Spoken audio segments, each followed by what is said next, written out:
Hi friends, ನಿಮಗೆಲ್ಲ ಮತ್ತೊಂದು ವಿಡಿಯೋಗೆ ಸ್ವಾಗತ.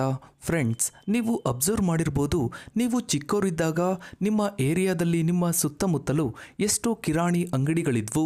ಆದರೆ ಈಗ ಏರಿಯಾಗೆ 1 ಇಲ್ಲ 2 ಅಂಗಡಿಗಳು ಇರೋದು ಹೆಚ್ಚು. ಬಹುತೇಕ ಎಲ್ಲರೂ ವ್ಯಾಪಾರ ಇಲ್ಲದೆ ಅಂಗಡಿಗಳನ್ನು ಮುಚ್ಚಿ ಬೇರೆ ದಾರಿಯನ್ನು ಹುಡುಕ್ತಾ ಇದ್ದಾರೆ. ಯಾಕಂದರೆ ಒಂದು ಕಡೆ ಆನ್ಲೈನ್ ಶಾಪಿಂಗ್ ಹೆಚ್ಚಾಗಿದ್ರೆ ಮತ್ತೊಂದು ಕಡೆ ಸೂಪರ್ ಮಾರ್ಕೆಟ್ಗಳು ಕೂಡ ಗ್ರಾಹಕರನ್ನು ಕೈ ಬೀಸಿ ಕರೀತಾ ಇವೆ. ಒಮ್ಮೆ ನೀವು ಸೂಪರ್ ಮಾರ್ಕೆಟ್ಗೆ ಎಂಟ್ರಿ ಕೊಟ್ರೆ ನಿಮಗೆ ಬೇಕಿರೋದು ಬೇಡದೇ ಇರೋದು ಎಲ್ಲ ವಸ್ತುಗಳನ್ನು ಬಾಚಿಕೊಂಡು ಬರ್ತೀರಾ. ದಿನಬಳಕೆಗೆ ಬೇಕಾದಂತಹ ಬಹುತೇಕ ಎಲ್ಲ ವಸ್ತುಗಳು ಕೂಡ ಸೂಪರ್ ಮಾರ್ಕೆಟ್ಗಳಲ್ಲಿ ಸಿಗ್ತಾ ಇವೆ. ಜೊತೆಗೆ ತುಂಬ ನೀಟಾಗಿ ಅಚ್ಚುಕಟ್ಟಾಗಿ ಎಲ್ಲವನ್ನ ಮೇಂಟೈನ್ ಮಾಡಿರ್ತಾರೆ. ಇದರ ಜೊತೆಗೆ ಹೊಸ ಜನರನ್ನ ಸೂಪರ್ ಮಾರ್ಕೆಟ್ಗಳಲ್ಲಿ ಮೀಟ್ ಮಾಡಬಹುದು. ಹೀಗೆ ಹೇಳ್ತಾ ಹೋದ್ರೆ ಸೂಪರ್ ಮಾರ್ಕೆಟ್ಗಳು ಬೆಳೀತಾ ಇರೋದಕ್ಕೆ ಸಾಕಷ್ಟು ಕಾರಣಗಳಿವೆ. ಆದರೆ ಇವತ್ತು ನಾವು ಹೇಳ್ತಾ ಇರೋದು ಸೂಪರ್ ಮಾರ್ಕೆಟ್ ಬಿಸ್ನೆಸ್ ಅನ್ನ ಶುರು ಮಾಡಿ ಅದೆಷ್ಟೋ ಜನ ದಿನಕ್ಕೆ ಲಕ್ಷ ಸಂಪಾದಿಸ್ತಾ ಇದ್ದಾರೆ. ನೀವು ಕೂಡ ಈ ಸೂಪರ್ ಮಾರ್ಕೆಟ್ ಬಿಸ್ನೆಸ್ ಅನ್ನ ಶುರು ಮಾಡಬಹುದು. ಹೀಗಾಗಿ ಇವತ್ತಿನ ಈ ಒಂದು ವಿಡಿಯೋದಲ್ಲಿ ಸೂಪರ್ ಮಾರ್ಕೆಟ್ ಬಿಸ್ನೆಸ್ ಅನ್ನ ಯಾವ ರೀತಿ ಶುರು ಮಾಡೋದಕ್ಕೆ ಯಾವ ರೀತಿ ತಯಾರಿಯನ್ನ ಮಾಡ್ಕೋಬೇಕು, ಇಲ್ಲಿ ಸಕ್ಸಸ್ ಸಿಗುತ್ತಾ ಇಲ್ವಾ ಅನ್ನೋದ್ರ ಬಗ್ಗೆನೇ ಇವತ್ತಿನ ಈ ಒಂದು ವಿಡಿಯೋದಲ್ಲಿ ಹೇಳ್ತಾ ಇದ್ದೀವಿ.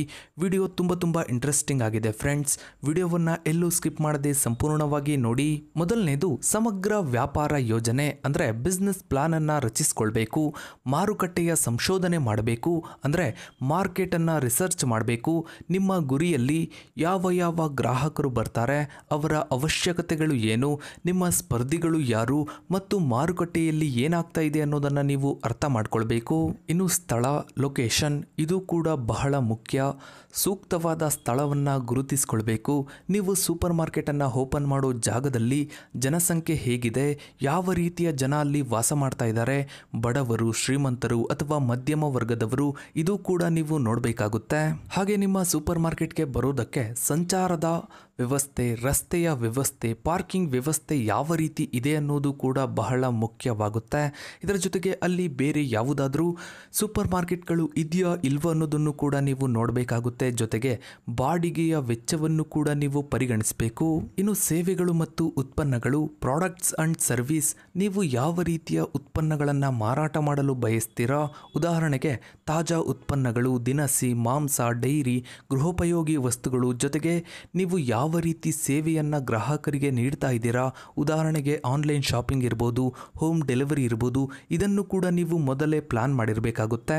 ಇನ್ನು ನಿಮ್ಮ ಗ್ರಾಹಕರು ಯಾರು, ಅವರ ಆದಾಯದ ಮಟ್ಟ ಎಷ್ಟಿದೆ, ಅವರ ಜೀವನ ಶೈಲಿ ಯಾವ ರೀತಿ ಇದೆ, ಅವರು ಶಾಪಿಂಗ್ ಮಾಡುವ ಅಭ್ಯಾಸಗಳು ಯಾವ್ಯಾವು, ಅದನ್ನು ಕೂಡ ಬಹಳ ಮುಖ್ಯವಾಗಿ ನೀವು ಗಮನದಲ್ಲಿ ಇಟ್ಕೋಬೇಕಾಗುತ್ತೆ. ಇನ್ನು ಸ್ಪರ್ಧಾತ್ಮಕ ವಿಶ್ಲೇಷಣೆ ಅಂದ್ರೆ ಕಾಂಪಿಟೇಟಿವ್ ಅನಾಲಿಸಿಸ್, ನಿಮ್ಮ ಮುಖ್ಯ ಸ್ಪರ್ಧಿಗಳು ಯಾರು ಮತ್ತು ಅವರ ಸಾಮರ್ಥ್ಯ ಮತ್ತು ದೌರ್ಬಲ್ಯಗಳು ಯಾವ್ಯಾವು, ನಿಮ್ಮ ಸೂಪರ್ ಮಾರ್ಕೆಟ್ ಅವರಿಗಿಂತ ಹೇಗೆ ಡಿಫ್ರೆಂಟ್ ಆಗಿದೆ, ಗ್ರಾಹಕರು ನಿಮ್ಮ ಸೂಪರ್ ಮಾರ್ಕೆಟ್ಗೆ ಯಾಕೆ ಬರಬೇಕು ಅನ್ನೋದು ಕೂಡ ತುಂಬಾ ಇಂಪಾರ್ಟೆಂಟ್ ಆಗುತ್ತೆ.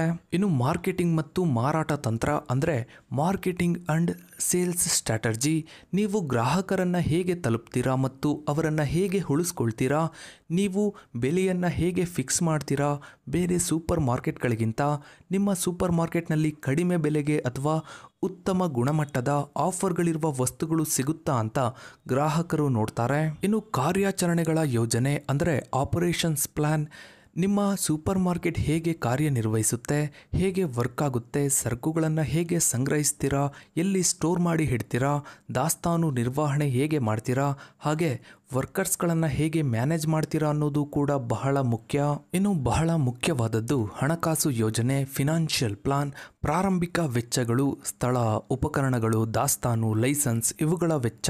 ಇನ್ನು ಕಾರ್ಯನಿರ್ವಹಣಾ ವೆಚ್ಚಗಳು, ಬಾಡಿಗೆ, ವರ್ಕರ್ಸ್ಗಳ ಸ್ಯಾಲರಿ ಇರ್ಬೋದು, ಎಲೆಕ್ಟ್ರಿಕ್ ಬಿಲ್ ಇರ್ಬೋದು, ಮಾರ್ಕೆಟಿಂಗ್ ಇರ್ಬೋದು ಮತ್ತು ಆದಾಯದ ಮುನ್ಸೂಚನೆಯನ್ನು ಒಳಗೊಂಡ ವಿವರವಾದ ಹಣಕಾಸು ಯೋಜನೆಯನ್ನು ರಚಿಸಿ ಲಾಭದಾಯಕತೆ ಮತ್ತು ಬ್ರೇಕ್ ಈವ್ ಪಾಯಿಂಟ್ ಅನ್ನು ಅಂದಾಜು ಮಾಡಬೇಕು.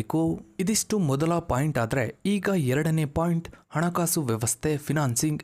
ನೀವು ಸೂಪರ್ ಮಾರ್ಕೆಟ್ ಬಿಸ್ನೆಸ್ ಅನ್ನ ಶುರು ಮಾಡಬೇಕು ಅಂದ್ರೆ ಹಣ ಬೇಕೇ ಬೇಕು.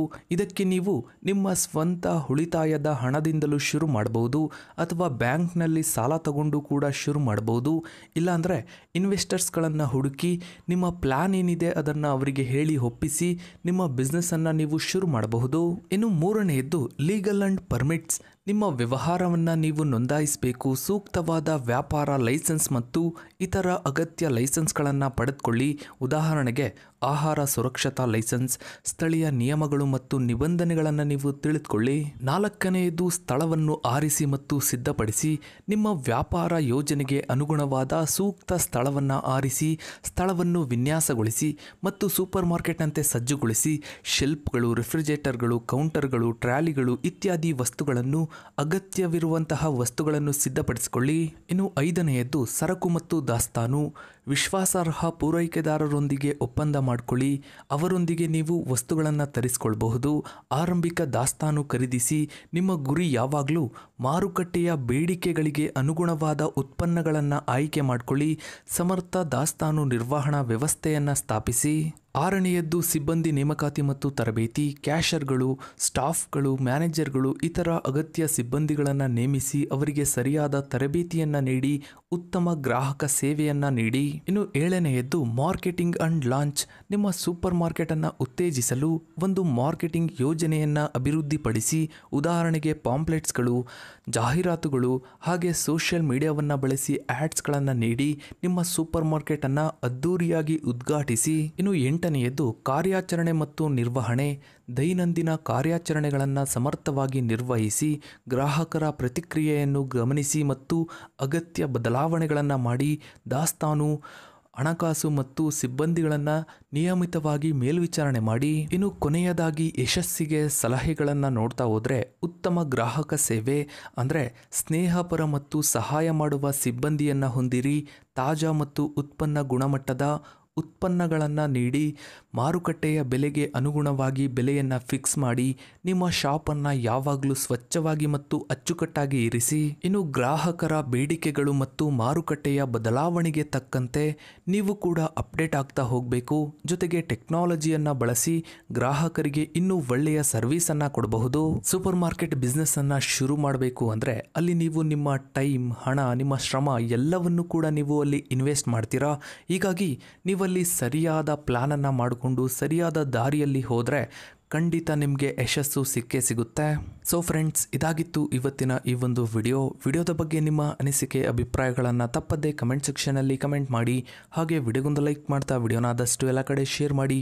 ನೀವಿನ್ನೂ ನಮ್ಮ ಚಾನಲ್ಗೆ ಸಬ್ಸ್ಕ್ರೈಬ್ ಆಗಿಲ್ಲ ಅಂದರೆ ಕೆಳಗಡೆ ಕಾಣೋ ಸಬ್ಸ್ಕ್ರೈಬ್ ಬಟನ್ ಕ್ಲಿಕ್ ಮಾಡಿ.